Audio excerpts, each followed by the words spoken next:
Welcome to another video. Bitcoin is at new all-time highs. I cannot say that I did not predict this. In fact, for the last few weeks, I've been adamant, if you're a swing trader, buy here, you're going to win. And that's exactly what happened. Now, alongside the swing trades, we have been killing it both the last week as well. Like out of the 5 calls that I've made last week, I think 4 of them were winners, not including the one that I did on Friday, which is like the overall call was correct in the sense that, I predicted that things were going to go up. Unfortunately, I got stopped out right before, like literally 15 minutes before price started to pump. But otherwise, could have gotten a very good trade. To those of you who are following me on Twitter, I am sorry if I caused you to, potentially lose the trade. But overall, if you guys were taking your own trades following the analyses that I'm calling, congratulations. This has been last week was really good. And this week, we're going to try to replicate the same results. Anyways, we are going to kick things off on Bitcoin today. I'm going to start by talking about the just kind of higher time frame stuff, and then we're going to get into the lower time frame stuff. But based on what I'm seeing right now, it's going to look a little bit shaky. So let's kick things off on the weekly chart. The beautiful thing about last week is that in one singular candle, it just removed all doubt and all sorts of hesitation that Bitcoin was having in terms of going back into another bull run. Now, again, I cannot say that I did not predict this. In the last month, we got the first rate cut. This month, we're predicted to have another rate cut and potentially another one before the end of the year. Now, all of this means that in the next 3 months, the economic condition, this environment that we're going to be in, is something that's going to be really conducive for risk on assets to pop. I know that's a bit of a mouthful, but just understand that these types of economic conditions are what we have been waiting for since 2022. When, the interest rate started going sky high all the way up to 450 basis points. This is the first time in the last 2 to 3 years where the USD interest rates have been dropping. Again, we've got the macro conditions, we've got the fundamental conditions covered checked, and then we move on to the second one, which is price action, right? Take a look at market structure. What part of market structure in this entire chart here looks bearish to you? It doesn't. Price is just going up, right? High highs, high lows, high highs, high lows. And until one of these high lows are breached, you are bullish until otherwise proven. And right now, you are bullish. As then, not only market structure, but if you just take a look at order flow, right? Boom, you have a fair value gap, price bounces, price finds a bottom at the fair value gap, price finds a bottom at the fair value gap, price finds a bottom at the order block. And now price is formed in the order block on the weekly chart. Now, this entire block here is now your new level of support that in case price comes back into, you are going to look along here to go for higher prices. Same thing that happened here, right? Again, these macro charts are really easy to play. It's really straightforward. As long as you're able to understand the trend on these higher time frame charts, it becomes really easy to catch these kinds of entries, right? It looks like magic where, I'm able to predict the bottom or whatever. But the truth is, it's easy. Only thing that makes this really tough for most people is the fact that this is happening on the weekly chart, which also means that it takes time. It's going to take weeks for any sort of move to play out at a minimum. And so if you lack the required patience for these types of long-term plays, guess what? You're not going to be able to reap the benefits of these long-term plays. But that's also fine because we're going to talk about intraday trades as well. But for those of you swing traders out there, just understand that this is what you're going to be looking for, right? Some kind of retracement, of course, because we closed bullish on the last weekly candle, we are bullish on this week's candle. Anyways, going down to the daily chart, we also closed bullish, bullish, bullish, bullish. In fact, we had 6 straight days, straight bullish closes. And so we're going to be looking for bulls. We're going to be looking for longs. Now, the only problem is that based on what I'm seeing here on Monday, the price action has been looking horrendous, like straight trash. Take a look at this. We have an Asia range that goes from 123,000 to 124,000. The London session has been chopping around in between the Asia range, not showing any indication of breaking the high or the low. This is a problem because if we are long for the day, ideally we want these relatively equal lows below the London session here, as well as the Asia session, to ideally be swept before we dive into a trade. Or at the very least, to break above the Asia high, show some kind of continuation in terms of order flow before we jump in. So we're still going to look for this today, but just understand that based on how market conditions, or rather, based on how the price action is shaping up right now, it's not looking like the highest probability day. In fact, when you go down to when you go take a look at news, there is one saving grace. It's the fact that today we have Euro news and GBP news. And I know usually we tend to look at USD news when it comes to, news events for Bitcoin, because those tend to be much more significant.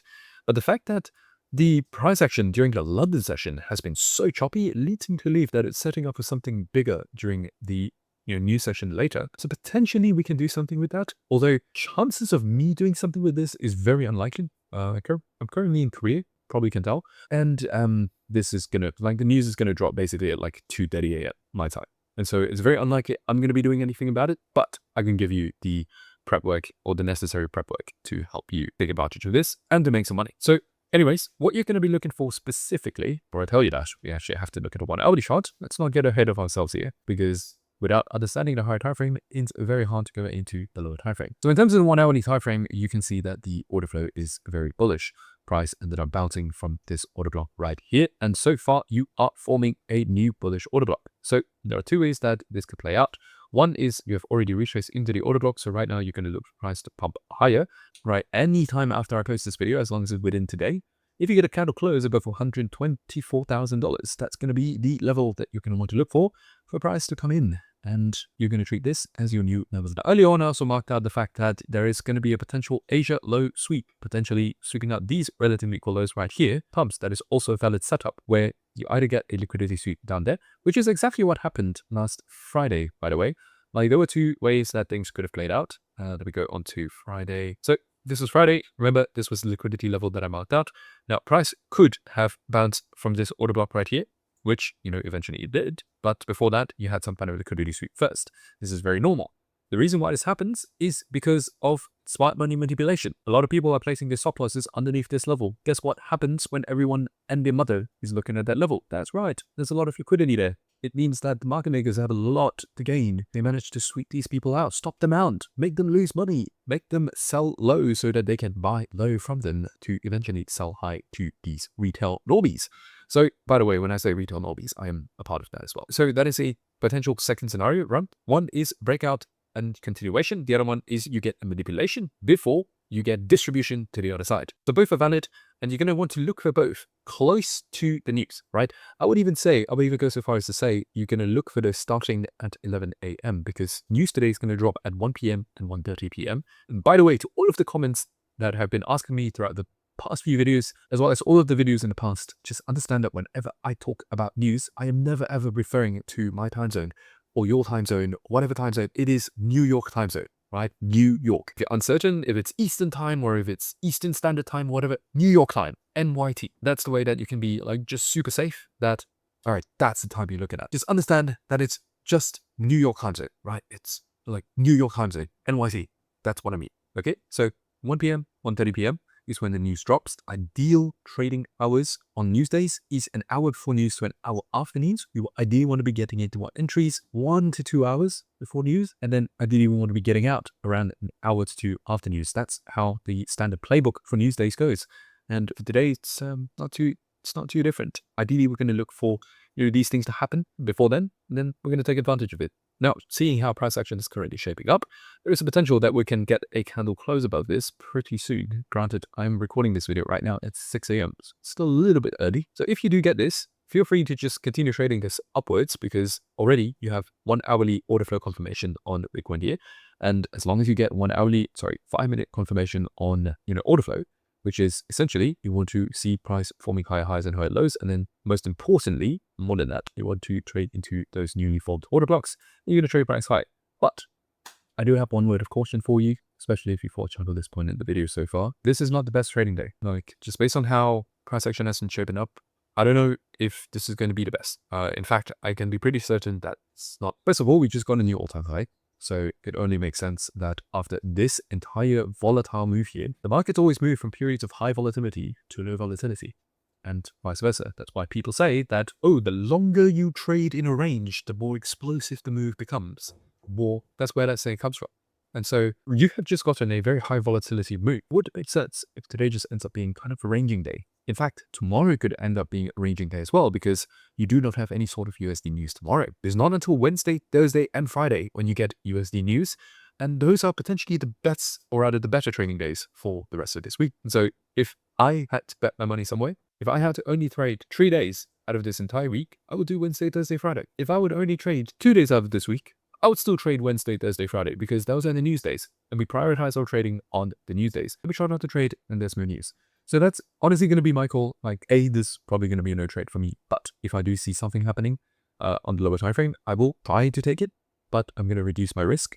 Understanding that this is a low probability day doesn't mean that you cannot trade low probability days. You just want to trade accordingly. So going half risk or taking a profit a bit sooner. So that's what I'm going to be looking to do. And for anything else, yeah, I'm going to keep you posted on Twitter. You guys already know the drill. If there are any live trades, if there's any ideas that I'm sharing at the time, I will be going onto Twitter. So feel free to follow me on Twitter @_the_art_of_crypto. Otherwise, let's talk about Ethereum real quick. You have bullish candle close. Amazing. Daily chart, same thing here. I would anticipate price to actually retrace back into this further gap first before you give any sort of big bounce. Or at the very least, this order block right here. Let's go down into the 1 hourly chart to confirm this. Okay, that is the new order block. Okay, so then two ways that this plays out in Ethereum. A, you get a 1 hourly candle close above 4,600, and then off you go from that point onwards. Otherwise, you're going to come down to retrace into this further gap before you head higher based on weekly bias. Now, yet if there's one trade that I'm going to prioritize, I'm going to be focusing on Bitcoin right now, because if you take a look at Ethereum, Bitcoin, like, you haven't really broken out. This changes though when you get a true alt season, which I assume will be pretty soon. Once you get that, then yeah, 100% focus on longs into Ethereum. If you had to choose between Bitcoin and Ethereum, for now, at least for now, I'm going to take Bitcoin because it's showing a little bit of strength. So right now, going down to the low time frames, I still don't really see too much. If anything, you have broken out. Now, going on to the lower time frame though, what's interesting is that you have broken out of the Asia high. So potentially you are just going to pump straight up from here. So maybe even intraday, the intraday setup on Ethereum is a little bit more clear in the sense that you have this bullish order block right here on the 1 hourly chart. You're breaking above the Asia high right now as you are entering into the New York session between the hours of 7 a.m. to 10 a.m. What you're going to want to look for is simply, even right now, it's already good enough for a trade, to be honest. Just taking a trade right here, placing it at 2R, and yeah, you're going to be good. So Ethereum, if the bullish order flow continues on the 5-minute chart, yeah, just continue doing that. But otherwise, let's talk about Solana real quick. Again, bullish weekly bias. So far, you are very much en route to a new all-time high. And in fact, I wouldn't even be surprised if it happens in the next couple of weeks. Daily chart, you are looking slightly bearish, but still overall bullish. Over here, you have the fair value gap. Last week, I talked about that fair value gap being filled. So far, you haven't bounced yet. Although you have a bullish bias, and you have a bullish weekly bias. So you were just looking for areas of retracement for price to come back into. So it's either going to bounce with either one of these blocks right here. Going down to the 1 hourly chart, we have a couple of relatively equal lows right here that hasn't been swept yet, which I would anticipate price actually sweeping before going upwards. But in the event that you do get a bounce from this point onwards, because this is already a valid bullish order block right here, the setup for Solana today, if you're trading Solana, is if you get a 1 hourly close above 233.8, that is going to validate this entire block here as your new bullish order block. And so you can use this as support or price to go higher. And as long as the 5-minute order flow confirms this as well, you're going to be good to go for a long. Now, personally, I would rather just, focus the videos on Bitcoin and then allow you guys to kind of apply this to Ethereum and Solana. But you guys let me know in the comment section down below, especially you guys who have watched until this point in the video so far. Would you like me to continue to talk about Ethereum and Solana, or would you rather me just keep it to Bitcoin? But other than that, I'm going to head out for dinner. Catch you in the next one. Ciao, ciao. Korean food has been absolutely amazing, by the way. That Korean food would be so healthy and so good. Everywhere you go, it's just meat, it's rice, and it's bone broths and soups and fermented vegetables. How cool is that? If you've never been to Korea, highly recommend it. Man, this is crazy weather. Getting absolutely soaked here. We tried to order a taxi, but today is apparently national holidays here in Korea, so we couldn't get a car no matter how hard we tried. So yeah, here we are walking under the rain to get some food because we're foreigners and we cannot install the Korean food delivery app because you don't have a Korean number. Fucking crazy, man. But absolutely crazy. But we'll make it. We'll make it. Right, we made it.